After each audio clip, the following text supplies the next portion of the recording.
हमारे इस YouTube channel के सेगमेंट फास्ट न्यूज में आप तमाम का इस्तकबाल है। इस वीडियो में आप देख सकते हैं कम मिनटों में बहुत ज्यादा खबरें। तो आइए शुरू करते हैं वीडियो को और देखते हैं आज की ताजा तरीन खबरें।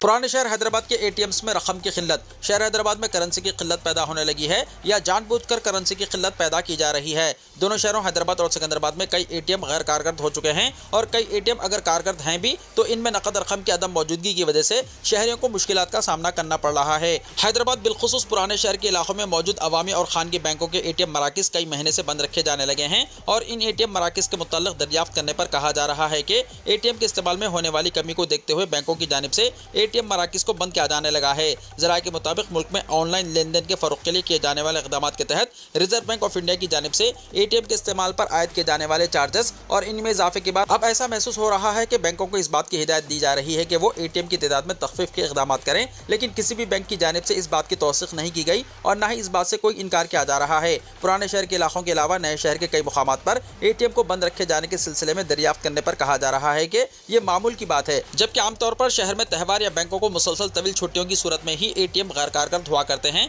या इनमें नकद रकूमात की किल्लत रिकॉर्ड की जाती है। लेकिन अब जो सूरत हाल देखी जा रही है इसके मुताबिक शहर के कई एटीएम को मुस्तकिल तौर पर बंद रखा जाने लगा है या जो एटीएम खुले हैं इनमें रकूमात मौजूद नहीं है, जिसके नतीजे में नकद रकूमात हासिल करने के ख्वाहिशमंदों को तकालीफ का सामना करना पड़ रहा है। गुज़िश्ता कई बरसों से शहर हैदराबाद के एटीएम के मुताल्लिक इस बात की शिकायत मौसूल हो रही है कि हैदराबाद के एटीएम में ख्वाह वो किसी बैंक के क्यों ना हो इनमें रकूमात मौजूद नहीं होती। बताया जाता है कि दोनों शहरों हैदराबाद और सिकंदराबाद के इलाकों में मौजूद एटीएम में नकद रकूमात की अदम मौजूदगी की वजह से मुश्किल हालात का शिकार होने वाले सारिफिन की जानिब से शिकायत किए जाने के बावजूद भी इन मसाइल को हल करने में कोई दिलचस्पी नहीं दिखाई जाती। पुराने शहर में जहां एटीएम की तादाद बहुत कम है और चंद एक बैंक ही अपने एटीएम मराकिज कायम किए हुए हैं, अगर कम तादाद में एटीएम और इनमें भी नकद रकूमात ना हो तो ऐसी सूरत में पुराने शहर के मकीनों को ज्यादा मसाइल का सामना करना पड़ रहा है।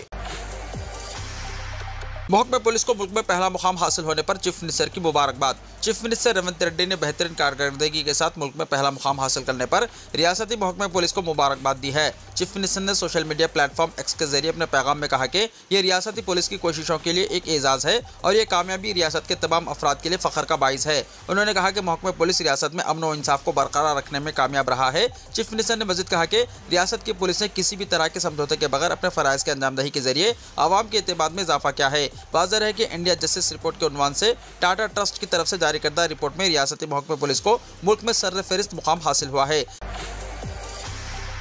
बल्दिया पर मजलिस के होर्डिंग्स को ना निकालने राजा सिंह का इल्ज़ाम। बीजेपी के रुकन असम्बली राजा सिंह ने जीएचएमसी पर तनकीद करते हुए कहा कि बल्दिया के मुलाजमीन फौरी तौर पर बीजेपी के होर्डिंग्स और पोस्टर्स निकाल लेते हैं, लेकिन जहां भी मजलिस के होर्डिंग्स और पोस्टर्स नस्ब किए जा रहे हैं इनको नहीं निकाला जा रहा है। सोशल मीडिया के प्लेटफॉर्म एक्स पर राजा सिंह ने ये शिकायत की। इसने पर्सनल लॉ बोर्ड के 19 अप्रैल को होने वाले जलसे के होर्डिंग्स की तस्वीर डालकर सवाल किया कि दो सियासी जमातों को अलग अलग कानून कैसे लगाए जा सकते हैं। बीजेपी के रुकन ने यह भी सवाल किया कि क्या मजलिस मुतवाज़ी इंतजामिया चला रही है या फिर इन्हें खुसूसी रियायतें दी गई है। इसी दौरान वीएचपी ने मुतालबा किया है कि वक्फ एहतजाजी जलसे को रोक दिया जाए, इसकी इजाज़त ना दी जाए। डीजीपी को एक लेटर रवाना करते हुए मुतालबा किया गया है कि वक्फ मुजाहरों की इजाज़त ना दी जाए। वीएचपी ने इल्ज़ाम लगाया कि मुजाहरों के दौरान दहशतगर्द तंजीमों के परचम भी लहराए जा रहे हैं। सुप्रीम कोर्ट ने हैदराबाद यूनिवर्सिटी के करीब दरख्तों की कटाई पर तशवीश का इजहार किया। सुप्रीम कोर्ट ने चहारशंबे के रोज़ हैदराबाद यूनिवर्सिटी के करीब एक ज़मीनी पार्सल पर बड़ी तादाद में दरख्तों की कटाई से माहौलियाती नुकसान पर तशवीश का इजहार किया और कहा कि ये माहौलियात और माहौलियात के तहफ़्फ़ुज़ के लिए रास्ते से हट जाएगा। जस्टिस बी आर गवई और जस्टिस ऑगस्टिन जॉर्ज मसीह की बेंच ने तेलंगाना हुकूमत से वहाँ दरख्तों को गिराने की जल्दबाजी पर सवाल किया। बेंच ने सीनियर एडवोकेट अभिषेक सांघवी से कहा, आपको एक मनसूबा बनाना होगा कि आप इन 100 एकड़ ज़मीन को किस तरह बहाल करेंगे। जस्टिस गवई ने कहा कि सुप्रीम कोर्ट इन वीडियोज़ को देखकर हैरान रह गई जहां जानवर पनाह के लिए भाग रहे थे। बेंच ने तेलंगाना के वाइल्ड लाइफ वार्डन को हिदायत दी है कि वो जंगली हयात के तहफ़्फ़ुज़ के लिए फौरी इक़दाम करें। माहौल और माहौलियात के तहफ़्फ़ुज़ के लिए हम रास्ते से हट जाएंगे, जस्टिस गवई ने कहा। इस मामले की अगली समाअत 15 मई को मुलतवी करते हुए बेंच ने ज़बानी तौर पर कहा, इस दौरान वहाँ एक भी दरख्त नहीं काटा जाएगा। 3 अप्रैल को सुप्रीम कोर्ट ने कांचा गच्ची बौली जंगल में रियासत के दरख्तों की कटाई की मुहिम का अज़ खुद नोटिस लिया और इसे इंतहाई संगीन मामला करार दिया। इसने तेलंगाना हुकूमत से कहा है कि वो बड़े दरख्तों के अहाते को साफ करने के लिए मजबूरी उजरत की वजाहत करे और अगले अहकाम तक मुस्तकबिल की किसी भी सरगर्मी पर रोक लगा दी जाए। यूनिवर्सिटी ऑफ हैदराबाद के तलबा रियासती हुकूमत के यूनिवर्सिटी से मुत्तसिल 400 एकड़ अराजी को तैयार करने के मंसूबे के खिलाफ एहतजाज कर रहे थे।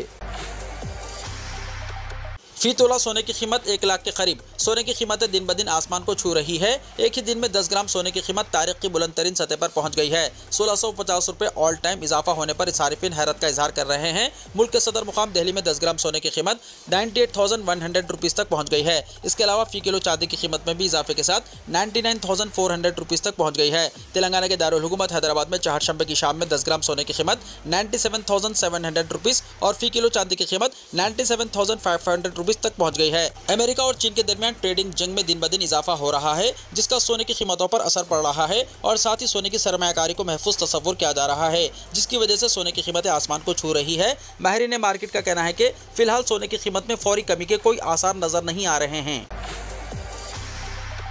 उस्मानिया यूनिवर्सिटी के डिग्री कोर्सेज के तलबा के लिए वन टाइम चांस एग्जाम सहूलत। उस्मानिया यूनिवर्सिटी ने डिग्री कोर्सेज के तलबा के लिए one time chance exam fees भी कबूल करने का ऐलान किया है। BA, BCom, BSc, BBA, BSW और दीगर कोर्सेज के तमाम सेमेस्टर्स के लिए one time chance exam fees को 19 मई तक अदा की जा सकती है। 500 रुपये लेट फीस के साथ 29 मई तक भी फीस अदा की जा सकती है। तालीमी साल 2016-17 के अलावा इसके बाद डिग्री कोर्सेज में दाखिला लेने वाले उम्मीदवारों को वन टाइम चांस एग्जाम का मौका फराहम किया गया है। ऐसे तलबा को आम फीस के साथ हर एक पेपर के लिए 2000 रुपये की फीस अदा करनी होगी। ये एग्जाम्स जून के महीने में मुनक्किद होंगे। एग्जाम्स की तवारीख का ऐलान बहुत जल्द किया जाएगा। इस दौरान यूनिवर्सिटी ने मुख्तलिफ कोर्सेज के एग्जाम्स की तवारीख को खतियत दी है। इस बात की इत्तला यूनिवर्सिटी के controller of examination professor Shashikant ने दी। जामियतुल मोमिनात में 45 दिन का गरमाई दीनी तालीमी कोर्स। डॉक्टर मुफ्ती हाफिजा रिजवाना जरीन प्रिंसिपल और शेखुल हदीस जामियतुल मोमिनात ने अपने प्रेस नोट में बताया कि हर साल की तरह इमसाल भी स्कूल्स और कॉलेजेस के तलबा और तालिबात के सालाना गरमाई तातीलात के मौके पर 45 दिन का गरमाई दीनी तालीमी कोर्स का आगाज़ किया जा रहा है।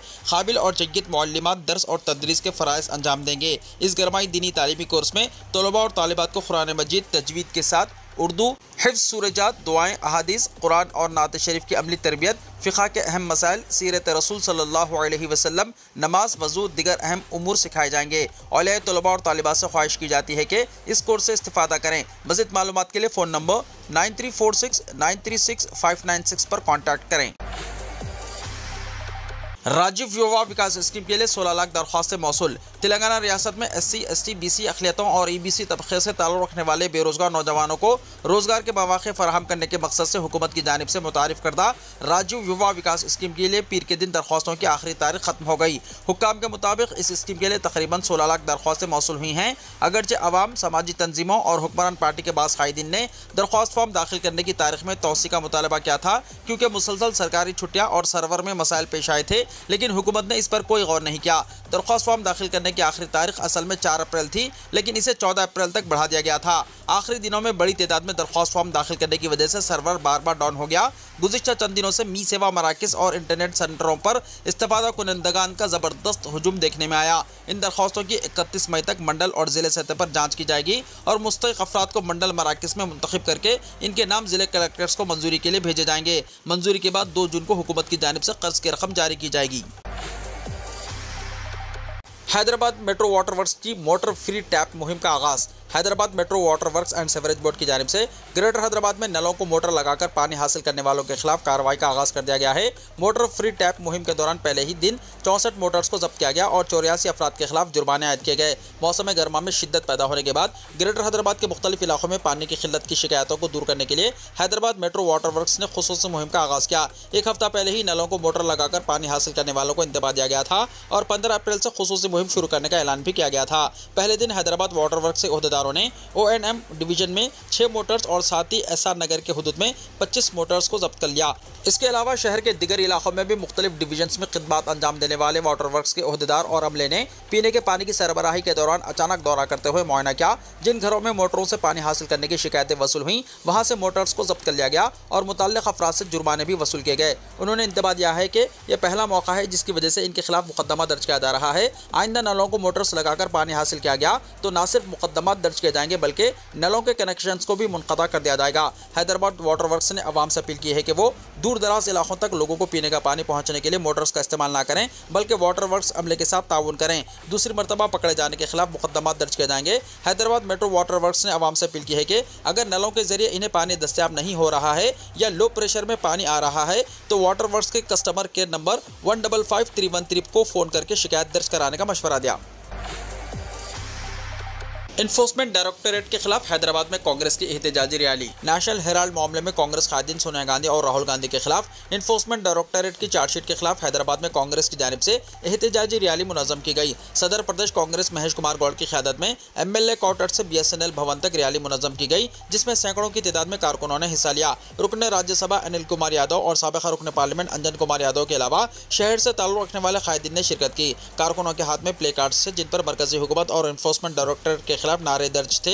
स्याह परचमों के साथ कारकुनों ने एहतजाज किया और वज़ीर-ए-आज़म नरेंद्र मोदी और बीजेपी के खिलाफ नारेबाजी की। एहतजाजियों ने इन्फोर्समेंट डायरेक्टोरेट की चार्जशीट से फौरी दस्तबरदारी का मुतालबा किया। इस मौके पर महेश कुमार गौड़ ने इल्जाम आयद किया है कि CBI और इन्फोर्समेंट डायरेक्टोरेट को बीजेपी अपने आलाकार के तौर पर इस्तेमाल कर रही है ताकि अपोजिशन कायदीन को निशाना बनाया जाए। मरकजी तहकीकाती एजेंसियों के जरिए अपोजिशन कायदीन के खिलाफ मुकदमात दर्ज करते हुए हौसले पस्त करने की कोशिश है। उन्होंने कहा कि नेशनल हेराल्ड मामले में सोनिया गांधी और राहुल गांधी के खिलाफ कोई सबूत नहीं है, बावजूद इसके इनका नाम मुकदमे में शामिल किया गया। उन्होंने कहा कि कांग्रेस पार्टी इंसाफ के लिए मुल्क गिर सतह पर एहतजाज मुनज़्ज़म करेगी। तेलंगाना अजला में अगले 3 दिन तक मौसलाधार बारिश का इम्कान। महकमे मौसमियात ने तेलंगाना के 15 अजला में आइंदा 3 दिन के दौरान मौसलाधार बारिशों की पेशकश की है। 15 अजला में जहां मौसलाधार बारिशों के इम्कानात हैं, इन मुकामात पर बारिश के बावजूद दर्ज हरारत में किसी तरह की कमी के इम्कानात नहीं हैं और दर्ज हरारत में 2 से 3 डिग्री सेल्सियस का इजाफा रिकॉर्ड किया जाएगा। और इन मुकामात पर 50 से 60 किलोमीटर फी घंटे की रफ्तार से हवाएं चलने का भी इम्कान है और इस आंधी के नतीजे में दरख्तों के गिरने का भी खदशा जाहिर किया गया है।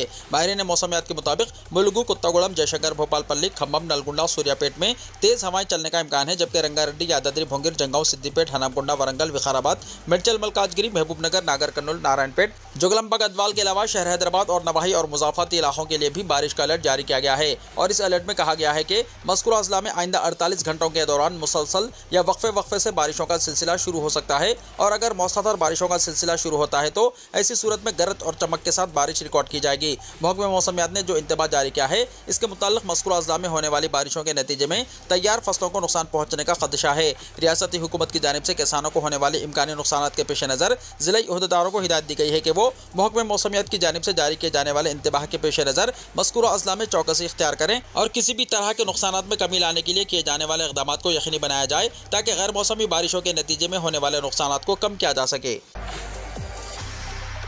अब ट्रेनों में लगेंगे ATM मशीन। अब ट्रेनों में सफ़र के दौरान भी नकद रकम निकालना मुमकिन होगा। जी हां, हिंदुस्तानी रेलवे ने एक इनकलाबी कदम उठाते हुए ट्रेनों में ATM मशीनें नस्ब करने का तजर्बा शुरू कर दिया है। इस सहूलत का आगाज़ मुंबई मनमाड़ मंचुमती एक्सप्रेस से हो चुका है, जो मुल्क की पहली ऐसी ट्रेन बन गई है जिसमें ATM की सहूलत दस्तियाब है। अब तक मुसाफिरों को ट्रेनों में आरामदेह सीटें, मोबाइल चार्जिंग और लैब जैसी सहूलियत तो मैसर थी, लेकिन नकद रकम निकालने के लिए स्टेशन पर उतरना ज़रूरी होता था।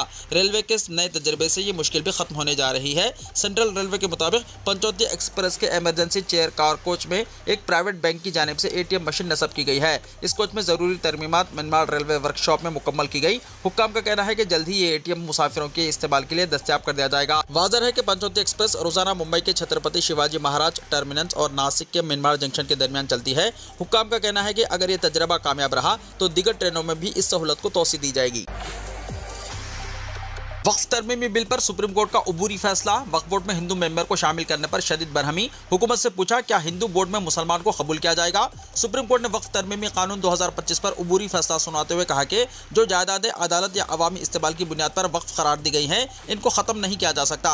अदालत ने मजीद कहा कि वक्फ बोर्ड और मरकजी वक्फ कौंसिल के तमाम अरकान मुसलमान ही होंगे, अलबत्ता जो अफराद सरकारी हैसियत से शामिल किए जाएँ यानी एक्स ऑफिशियो मेंबरान, इनका ताल्लुक किसी भी मजहब से हो सकता है। सुप्रीम कोर्ट 73 दरख्वास्तों पर समाअत कर रहा है जिनमें नए वक्फ कानून को चैलेंज किया गया है। अदालत ने यह भी वाज़ेह किया है कि कलेक्टर अपनी कार्रवाई जारी रखेंगे, मगर जब तक वो जमीन पर इंक्वायरी मुकम्मल नहीं करते इस जायदाद को वक्फ नहीं माना जाएगा। समाअत के दौरान अदालत ने मरकजी हुकूमत से सख्त सवालात किए, खासतौर पर उन जायदादों के बारे में जो वक्फ बाय यूजर यानी अवामी इस्तेमाल से वक्फ करार दी गई है। अदालत ने कहा कि अगर ऐसी जायदादों को खत्म किया गया तो यह मसला पैदा करेगा। चीफ जस्टिस ने कहा कि अगरचे कहीं कहीं इस निज़ाम का गलत इस्तेमाल हुआ है, लेकिन इसका मतलब ये नहीं कि तमाम वक्फ जायदादें जाली हैं। अदालत ने यह भी निशानदही की है कि 14वीं से 16वीं सदी के दरमियान तामीरशुदा कई मसाजिद के पास सेल डीड्स नहीं होंगे, इसलिए इन्हें रजिस्टर करना मुश्किल है। इसीलिए ऐसी जायदादों को खत्म करने से गुरेज करना चाहिए। समाअत के दौरान अदालत ने मगरबी बंगाल के कुछ इलाकों में इस कानून पर जारी तशद्दुद पर भी तशवीश का इजहार किया। चीफ जस्टिस ने कहा कि मामला अदालत में है और वही इस पर फैसला करेगी।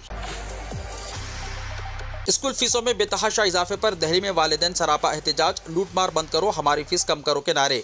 दिल्ली डायरेक्टोरेट ऑफ एजुकेशन के बाहर चारशंबा 16 अप्रैल को कई वालिदैन ने दफ्तर के बाहर एहतजाज करते हुए स्कूलों के जरिए मुबैना तौर पर बढ़ाई गई फीस को फौरी तौर पर वापस लेने और इस मामले में अफसरान की मदाखलत का मुतालबा किया है। वाज़ेह हो कि वालिदैन और सरपरस्त राजधानी दिल्ली में प्राइवेट और गैर इमदादी स्कूलों की तरफ से बेकायदा और ज़रूरत से ज़्यादा फीसों में इजाफे के खिलाफ तवील अरसे से शिकायत कर रहे हैं। वालिदैन और सरपरस्त ने स्कूलों पर दबाव डालने का इल्जाम भी लगाया है, जिसमें बोर्ड के एग्जाम्स के लिए एडमिट कार्ड जारी करने से इनकार और गैर मजाज फीस अदा न करने की सूरत में तलबा के दाखिले की मनसूखी की धमकी भी शामिल है। वालिदैन एहतजाज के दौरान लूट मचाना बंद करो और स्कूलों में मनमानी बंद करो, हमारी फीस कम करो जैसे नारे लिखी तख्तियां लेकर आए थे। उन्होंने ये भी दावा किया है कि फीसों में इजाफा बगैर किसी पेशगी इत्तला या सरकारी मंजूरी के नाफिज किया जा रहा है। डोनाल्ड ट्रंप का अपनी मर्जी से अमेरिका छोड़ने वाले गैर कानूनी तारिकीन वतन को मुफ्त टिकट और रकम देने का ऐलान। अमेरिका के सदारती ओहदे पर फायज होने के बाद से ही डोनाल्ड ट्रंप ने अपने फैसलों से दुनिया को काफ़ी हैरान और परेशान कर दिया है। इनके फैसलों में दो ऐसे फैसले हैं जिसने दुनिया को बेचैन कर दिया है। एक गैर कानूनी तारिकीन वतन की मुल्क बदरी और दूसरा टैरिफ वार। इन दोनों फैसलों का खमियाजा हिंदुस्तान को भी भुगतना पड़ा है। ट्रंप इंतजामिया ने अमेरिका में गैर कानूनी तरीके से रह रहे हिंदुस्तानी शहरों को हथकड़ियों और जंजीरों में जकड़ कर भेजा था, जिस पर मरकजी हुकूमत को चौतरफ तनकीदों का सामना करना पड़ा था। हालांकि अभी भी अमेरिका में बहुत सारे गैर मुल्की शहरी गैर कानूनी तरीके से रह रहे हैं। अब डोनाल्ड ट्रंप ने गैर मुल्की शहरियों के ताल्लुक से नरम रवैया अख्तियार किया है। उन्होंने कहा है कि जो भी गैर मुल्की शहरी अपनी मर्जी से अमेरिका को छोड़कर अपने वतन वापस जाना चाहते हैं, इनको हवाई जहाज का टिकट भी दिया जाएगा और साथ में पैसे भी दिए जाएंगे। ट्रंप ने फॉक्स नोटिसाइज को दिए गए एक इंटरव्यू में कहा कि इनकी इंतजामिया फिलहाल कातिलों को मुल्क से निकालने पर तवज्जो मरकूज किए हुए है, लेकिन अमेरिका में गैर कानूनी तौर पर रह रहे दिगर लोगों के लिए उन्होंने कहा कि वो रजाकाराना वापसी का प्रोग्राम नाफिज करेंगे। इसराइली फौज बौखलाहट का शिकार, अपने ही लोगों पर बम गिरा दिया। गजा में फ़लस्तीनियों की कातिल इसराइली फौज ने बौखलाहट का शिकार होने पर अपने ही लोगों पर लड़ाका तैयारे से बम गिरा दिया। गैर मुल्की मीडिया की रिपोर्ट्स के मुताबिक मंगल और चहरशंबे की दरमियानी रात इसराइली लड़ाका तैयारे ने जुनूबी गजा की सरहद के करीब छोटे से इलाके नीश यतजाक पर बम गिरा दिया, जहाँ यहूदी आबाद हैं। बादअज़ां इसराइली दिफाई फोर्सेस ने वाक़े को तकनीकी खराबी करार देते हुए मज़ीद तफसीलात बताने से इनकार किया। बयान में बताया गया है कि थोड़ी देर पहले IDF के लड़ाका तैयारे से बम गिरा जो गजा पट्टी में मिशन के लिए जा रहा था। बम तकनीकी खराबी की वजह से नीज इत्तेज़ाक के करीब एक खुले इलाके में गिरा, जिससे कोई जानी नुकसान नहीं हुआ। जबकि तर्जुमान नीज इत्तेज़ाक ने बताया कि इसराइली फौज से राब्ते में हैं, वाक़ियात की मुकम्मल तहक़ीक़ात की तवक्को है। इलाके की आबादी तकरीबन 550 यहूदियों पर मुश्तमिल है। गुज़िश्ता साल मई में इसराइली लड़ाका तैयारे ने गलती से आबादी पर बम गिरा दिया था, तहम कोई जानी नुकसान नहीं हुआ था। IDF ने बताया था कि जुनूबी गजा में फायर किया गया इसराइली टैंक का गोला अपने हदफ से हटकर सरहदी बाड़ के करीब जा गिरा। वीडियो को लाइक शेयर कीजिए और हमारे इस YouTube चैनल को सब्सक्राइब करते हुए इसके बेल आइकॉन को प्रेस कर लीजिए ताकि ऐसी ही ताज़ा तरीन खबरों का नोटिफिकेशन सबसे पहले आपको मिलता रहे।